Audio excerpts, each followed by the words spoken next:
কেন্দ্ৰীয় শিক্ষামন্ত্ৰী পদত্যাগ কৰক।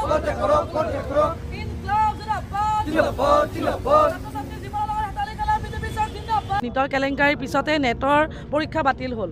গতিকে এই কেলেংকাৰীৰ বিভিন্ন ধৰণৰ তদন্ত চলি আছে বুলি ইতিমধ্যে ঘোষণা কৰিছে। কিন্তু যিটো সংস্থাই এই পৰীক্ষাবিলাক কণ্ডাক্ট কৰি আছিলে NTA নেশ্যনেল টেষ্টিং এজেঞ্চি বিভিন্ন তথ্য পোহৰলৈ আহিছে, যিবিলাক কথা আমি ভাৰতীয় ছাত্ৰ ফেডাৰেশ্যন SFI যোৱা সময়ছোৱাত কৈ আহিছিলোঁ যে বিভিন্ন পৰীক্ষা নীটৰ পৰীক্ষাৰ সময়তে তেওঁলোকে বিভিন্ন বিসংগতি কৰি পৰীক্ষা অনুষ্ঠিত কৰি আছিলে।